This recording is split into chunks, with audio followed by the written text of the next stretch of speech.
Hello folks and welcome back. Before I start this episode, I must say thank you. Thank you so much. Thank you for watching the first episode of the show. I was very worried about how it was going to do and it did way better than I ever imagined, so for those of you who liked it, I hope this episode will be even better for you. But let's not waste your time, let's start the show.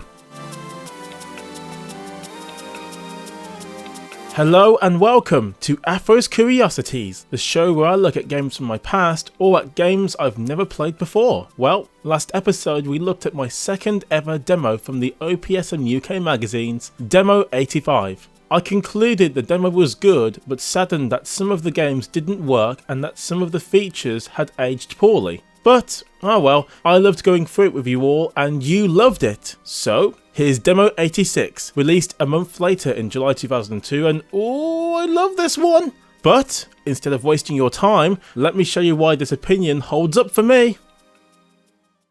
Well, here we are folks, Demo 86. The purple look and interesting shapes once more made me feel adventurous as a kid, almost as if the demo was telling me to explore and wonder. Good thing I did. It was very satisfying playing all these games and experiencing all of them for the first time. Anyway, what's on the menu today, I hear you ask? Well, it's Ace Combat 3, Dead or Alive, the Hobbes, the Hobbes, the Boobs, I don't know, okay? Kula World, Bloody War 2, Sky Sports Football Quiz 2002, Tekken 3, Tenchu 2, WWF Smackdown, Jedi Power Battles, and Run of the Month. As you can see folks, there's much more games and content overall to talk about this time round. Without delay then, let's begin this epic journey.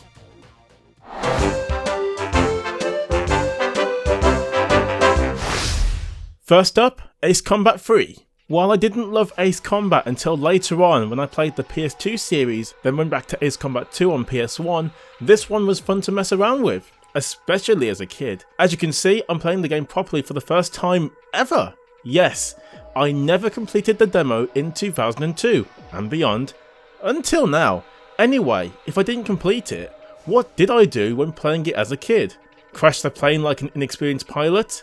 Get shot down by foes? Go sky high? Well, as a child, I did not know that shooting down the plane's marked target was how I passed the level, so yes, I messed around.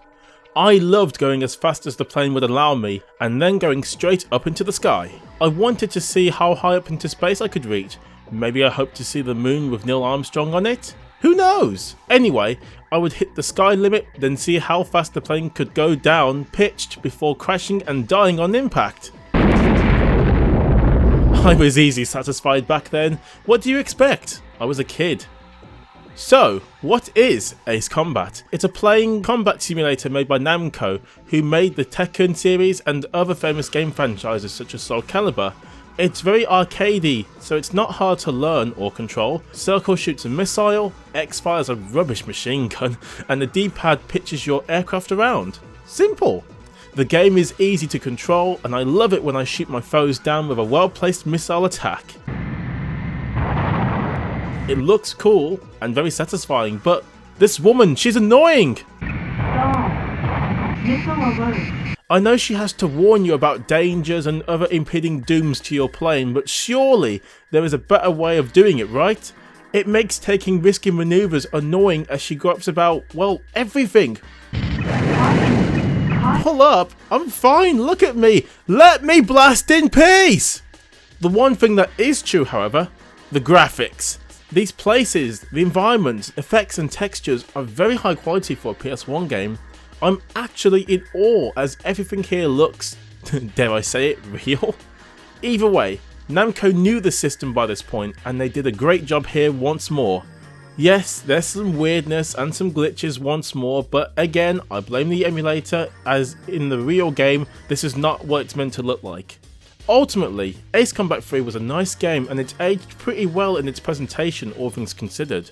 I will admit, however, Ace Combat 2 was a bit more fun and the music in that game, oh my god, it rocks.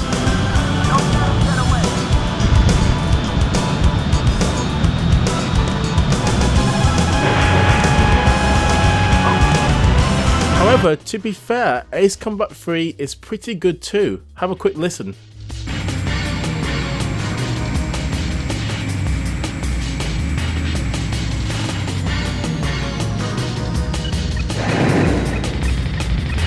So perhaps maybe I should look into the full game of Ace Combat 3?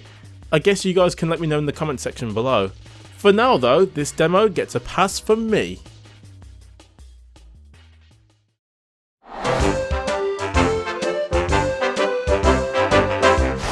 Next up, Dead or Alive. This game is special, and I mean that in many ways. I'll explain. But first, Dead or Alive is a 3D fighting game, and a good one at that. Here, you can pick from 3 fighters in this demo: Kasumi, Jan Li, or Lei Feng. All 3 fighters have different fighting styles and moves to master. All 3 fighters are fun to use, and the animations in question need special mention here. There's a good number of ways fighters can be knocked down, and I love the way it plays out. But my particular favourite move is the counter move. The counter, which is activated by pressing the back on the D-pad and the square button at the same time, is a good way to block and deal damage to your foes. I love this move as it just allows me to wail on the foes without them touching me too much, thus allowing me to get the advantage on them. It's so much fun to see opponents just look completely weak and helpless as you counter everything they try to throw at you. The last thing to really mention about the gameplay is the damage floors, or the danger floors as the game calls them. These will be glowing on the floor, and if you knock down the fighters on this particular area, they'll bounce up and take damage. This allows you to get in further hits just to make their lives a lot more miserable.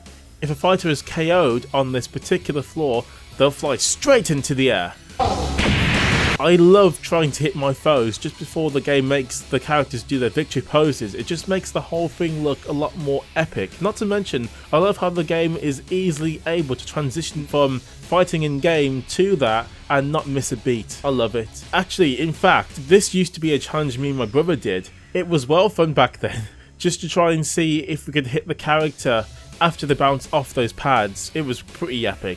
Oh, last thing quick, the replay mode in this game is superb. If you hit someone just right, the camera will repeat the epic move 3 times in quick succession. My mind was blown by this, and every game in my opinion should include this. Earlier, I mentioned the game was special in many ways. Don't forget, in 2002 I was 9 years old, and this game accidentally introduced me to a few tropes that my 9-year-old self shouldn't have seen just yet. First off, the costumes for the characters, especially Kasumi, are just sexualized for no reason. I don't care now, obviously, I'm 25, but damn, back then I was just in awe and somewhat clueless. I guess 9-year-old me didn't know what to think other than, this game is fun, I guess. Also, the big trope here, the bouncing breasts. I mean, what? I mean, okay, breast jiggle obviously, but this is so Japanese. Was this a selling point? I have the game right here, and nowhere does it say include bouncing breasts for authentic realism. It's a nitpick, yes, but holy moly, they sure weren't discreet, and thank God my parents never saw me play this. Otherwise, they'd blow down the house or something. Or my PS2, which would have made me sad. So, if you can, try this game out and its various sequels. I do recommend Dead or Alive 2, by the way.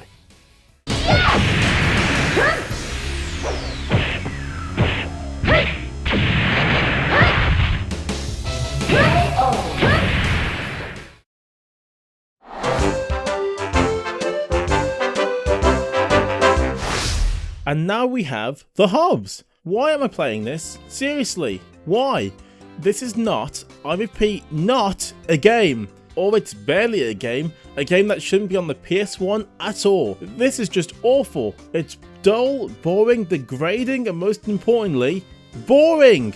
Okay, you guys want to see why Europe had these stupid games that you lucky Americans, and I guess Japanese, never got? Well then, prepare yourself for the awfulness. So the Hobbes or Boobs or whatever is a British children's show which aired in the late 90s to the early 2000s. The Hobbes are these things here, which are animals I suppose, and kids had to watch and learn how to do basic problem solving, which is nice I suppose. I mean, it was an educational show after all for kids. For the network in question, Channel 4, this show was a big success and it was popular with kids for many years. Although my younger self loved the show growing up, yes I watched it, I dare not go back for research purposes as I feel the show will just insult my intelligence just like this garbage did. Anyway, the game starts with the intro from the show. Ready to go. Now the wheels are turning, we can all get learning. I'll admit it, the song is catchy, but god damn it's grating to my ears at the same time. It's way too cheesy for its own good. That being said, it's one of the best parts of the game though. And then the game begins, and the Hobbes talk to you. Now, on the one hand, the dialogue is okay, and the amount of different lines they say is quite impressive for a PlayStation game. Using all 700 megabytes of space no less, they made that aspect count for them at least. Sadly, after a while, for an adult anyway, the voices are just annoying, and listening to this darn thing talk makes me want to throw a rock into its head. So after that annoying babble, the game finally begins when we select the first part of the map. Now we are asked to find out something for this hob here, which will then be collected into a talking encyclopedia called a Hoobopedia. No, I'm not making that up, it's called that. Oh wait, I remember the question we had to find out now. What do monkeys like to eat which is on trees? God damn, it's such a brilliant question. On level with such questions as who or what made the world, why humans are meat eaters, and why we are able to adapt to our ever-changing environment. Just epic, man! Okay, I'll do it. Not like there's anything better to do, eh? We get dropped into the map and, oh dear. The graphics don't look good at all, but I suppose it's not the worst ever. However, once oh! That's awful. The frame rate is below, what, 20 FPS or something? This is the saddest sight I think I've ever seen. And the movements, something so easy, is wrecked here. It's fine until you try to turn around, and when you do, there's a second delay and it just annoys me. This is a game about exploring the environment. Why would you have this control nightmare? It makes controlling this purple turd anger-inducing and it's not fun. Anyway, back to the game. As you find things to add to the Hoobopedia, it will relay information back to you. Again, for a kid this might have been useful or educational, but the information it tells you on hand is so basic, I felt insulted every step of the way, as if the game thought I was a complete idiot. Even at 9 years old, I'd played many games by this point, for God's sake. I might have been a child, but I knew my 10 times table, so give me something a bit more interesting to do. Hooble doop.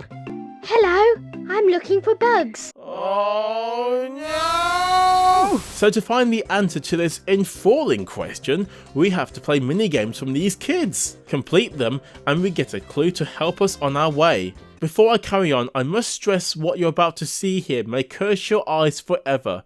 You have been warned, okay? Wow, this was the best game they came up with? Clearly a lot of fun, right? Hide and seek. A memory game? An easy one too. Yes, I failed the first time just because I hit buttons over and over until I won. Yes, no skill at all. I didn't even try. It only gets worse from here, folks. The second game, the catching game, such an original title, wow, involves your Hoob catching 10 ripe bananas before time runs out. I'm stunned by this. There's so much wrong here. It's a simple game though. How is it bad? Other than being the most boring minigame ever created, the controls delay whenever I turn around. Yes, delay when I turn! The kids who play this will just miss bananas because of this stupid flaw.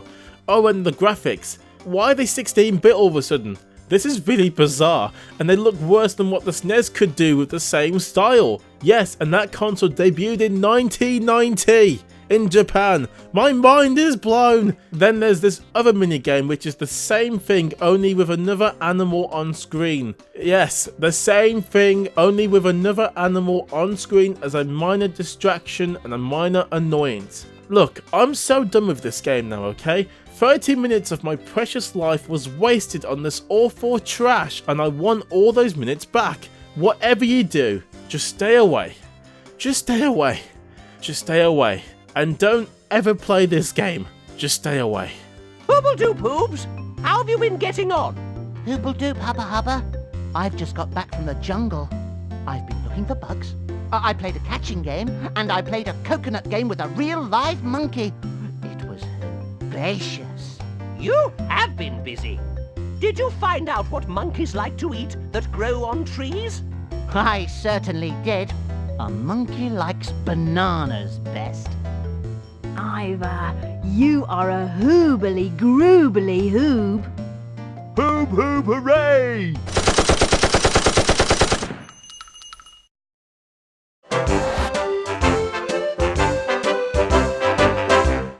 Okay, after that piece of turd, we now have Kula World, or Kula World. It's a strange puzzle game where you have to guide this beach ball through these 3D levels to safety. You'll need to avoid spike traps, the timer, and falling off, which I did often. Yeah, I'm not good at this game. I only got to level 2. Sue me. However, you can freely roam the level, and you'll need to figure out how to get to new platforms and different sections of the level before moving on. As a concept, I have to say, this is very creative. I'd love to have been there when the people in question tried to pitch this to their bosses. It must have been eventful, I bet. I've also got to say, the soundtrack was really nice. It's calm yet bouncy, atmospheric and enjoyable. The controls are easy, and it does keep you coming back for more. I do find jumping a bit annoying though. I kept misjudging all these jumps. I must be dumb or something, but hey ho, there you go.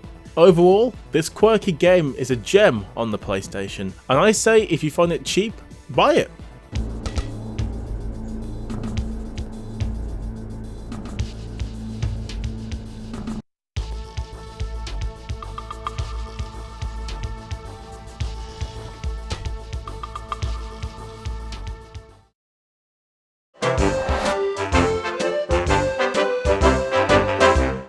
Righty ho, it's now time to kick butt in Bloody Roar 2. Bloody Roar 2 is a fighting game and it's awesome! In this you can pick from 2 characters, Long the Tiger, or Dun the Insect, which is a character I never use unless I felt like losing today. So the game has you fighting as humans first, but in the lower section of the screen is a beast meter. The more it fills up, the longer you'll be able to be in beast mode once you transform, and when you do, it's brilliant. If you transform right next to your opponent, they'll be swept off their feet. The beast mode enables faster, more deadly combos and the use of your claws via the circle button, the same button you use to transform. You can mix up punches, kicks and claws to cause mayhem and epic looking combos on screen. It's honestly a blast to do this and the game is superb. Oh, also special mention, the graphics are superb. They use the PlayStation's high-res mode and run at a stable 50 frames a second, or 60 if you live in the United States. It feels great, and the animations on display for a 3D game are really nicely well done. Oh, and you cannot forget about blasting the foes out of the ring like this. This game was one which me and my brother played to death when we were both kids, so it goes without saying when I say, buy this game!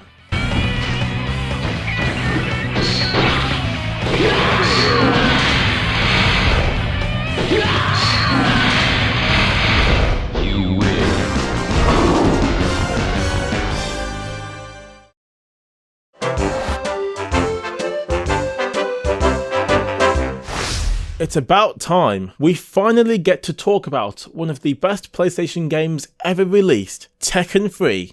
As a kid, I used to play Tekken 1 quite a lot, and although the game is dated now, I still have fond memories of me playing the game. Even so, back then I knew this particular game, Tekken 3, was special, and well, it still is. Tekken 3 allows you to choose from Eddie Cordo or Ling Xiaoyu. 2 very different fighters. I personally prefer Eddie as he's just a beast, but Ling Xiaoyu is also fun to use too. This whole game is brilliant, and as you guessed, me and my brother loved this game, trying to one-up each other in every fight we attempted to do. Tekken 3 made some very critical changes to the game, which are still used in Tekken games to this day. Firstly, the characters can get up from the ground a lot quicker than previous games, and if they land in a certain way, they can do a quick roll out of the way, which is awesome. Then, the jumping was modified. It used to be called the moon jumping, which is now gone, and the jumps are much more controlled too. Darting from side to side is now possible, and the combos and controls are so well done and so well developed and so tightly controlled, I cannot find a fault with them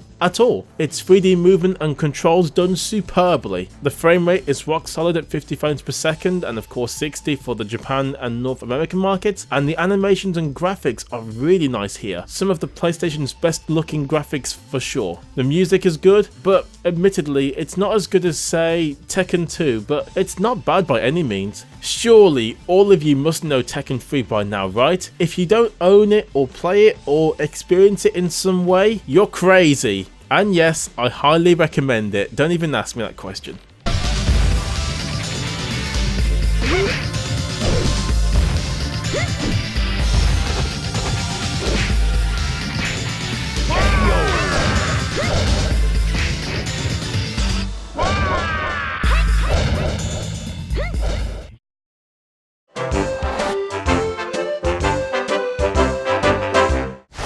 Alright, now we have a game I loved back in the day. Tenchu 2 Birth of the Stealth Assassins. The game title is awesome, and since I loved anime as a kid, this ticked all the boxes. So as a kid I was hyped, and what I got was a stealth ninja game. Sweet, right? Well yes, but my kid self couldn't complete this, so I gave up. Thankfully, not so long after, I did it and I won. I even bought the full game later, so yes, I like this game. As for the demo, let's talk more about it in detail. The demo starts by having a narrator explain what's happening.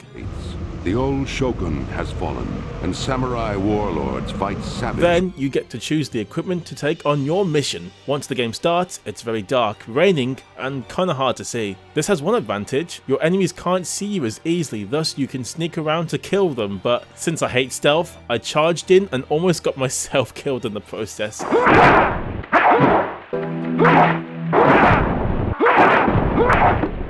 There's no compass system to find your way around, the levels are open-ended, and you must explore the environment to find your way around. This is why as a kid I was never able to finish the level. I got stuck a lot, then I was killed trying to fight the enemies who always came towards me with their axes, swords, and arrows. Fighting in this game is absolutely tough, as the controls when fighting are heavy and are not precise enough to take on foes. You have a sword which you can put away or draw out, which I did for most of the level. You can attack with 3 swipes of your sword in quick succession, or you could also do diagonal swipes or even 180-degree strikes too. Oh, and don't forget about your equipment, which are lifesavers, from a grappling hook, healing items, or throwing stars, fire arrows, and so on. These will help you get out of trouble. If you're not spotted, an icon which will have both a number and a symbol will correspond to how far a foe is from your current position. This will help you determine the best course of action. Of course, I just attacked anyone in my way, so...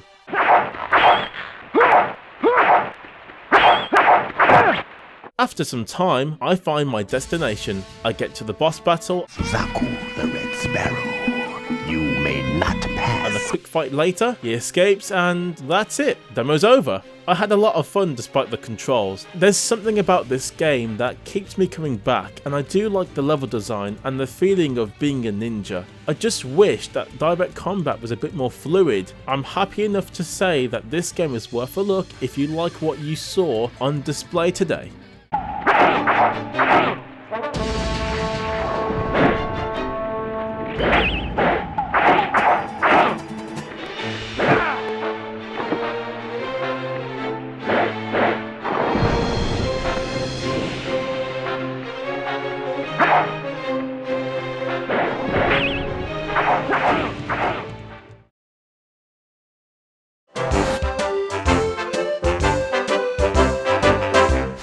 Oh yes, this is WWF Smackdown. This was the first WWF game where I felt it was, well, awesome. As a kid, I did try the previous wrestling game in the franchise, WWF Warzone and WWF Attitude. Now these were fun at the time, but WWF Smackdown really turned up the dial to 12. It's that good. It was a big improvement to those two games, and I felt it looked and played amazing. So in this demo, you get to choose from 5 wrestlers. I picked The Rock personally because The Rock is, well, he's everywhere these days. Then the fight begins. The music is lively and it kicks you right in the kisser. You don't believe me? Well, have a listen for yourself.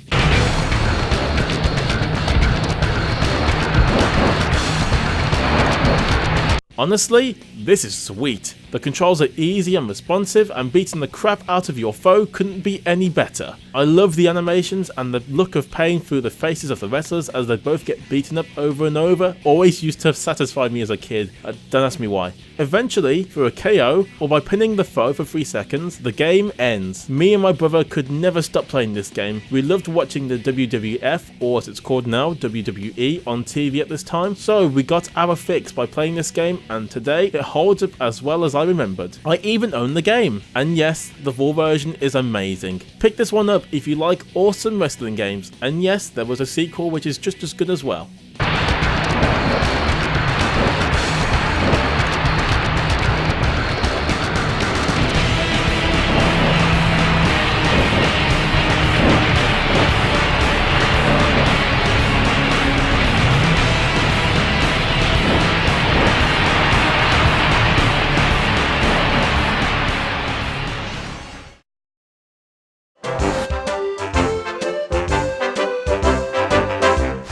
Oh dear, my kid self is going to be disappointed because this is Star Wars Jedi Power Battles. I kept loving and playing this game as I loved the Jedi duels in the movies, and at the time, this was a dream come true for me. I was slashing these robo-sods with laser sight accuracy and darting through the level like Obi-Wan on Speed Crack, man. Anyway, today, that didn't happen.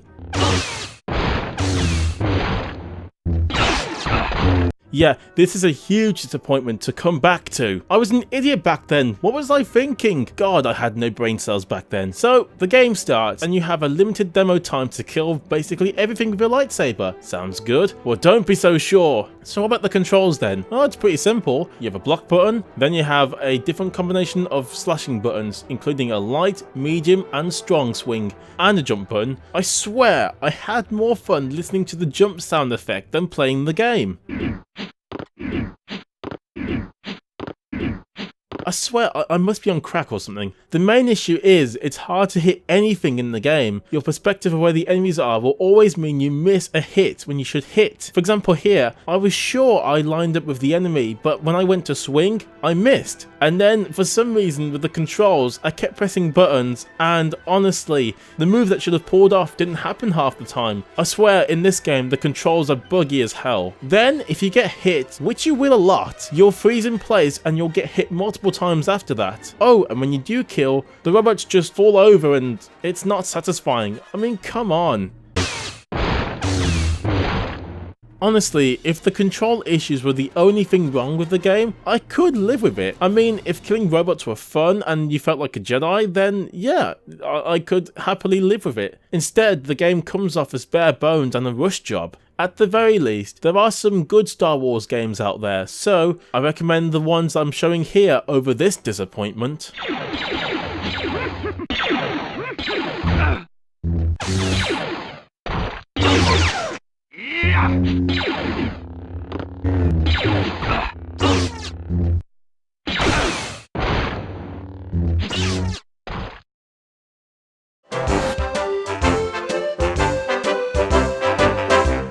Now, it's time to get your brains on because it's the quiz game you've never wanted. Sky Sports Football Quiz 2 for the PlayStation. This game came out in 2002, for crying out loud. This game just... it troubles me. It troubled me for ages, as our host keeps talking to us. Sky Sports Football Quiz. Are you a quick-witted sharpshooter or a dim old clogger? I was able to fumble through the menu just trying to get to the game to play it. But just as the game explained the rules, either the game abruptly threw me back to the main menu, or I would go through the rules only for the same thing to occur. Honest to God, I just want to stop playing this. This game is wasting my time with this bullsoddery. Oh wait, that's not a word. Well, bullsoddery is a word now. Finally, after going through the game modes, I get to try out this game. So in this mode, in particular, you have to answer questions in order to score goals. Answer correctly, and you get a goal. Answer wrong, and you guessed it, you concede goals. Keep this up until either you win or lose, and you'll be on the Premier League table. Now, I have to explain, I love football, I really do, but this ball crap was sucking the life out of me. I'm bored, and looking at awful 3D screens is a snooze fest. Also, what is this music? I mean, what is this music? Right, let's just pretend this game did not exist, okay? Through a few more matches, we'll start to see who'll be seriously challenging for the league title. There will be some tough encounters in the league this week. It's time to kick off.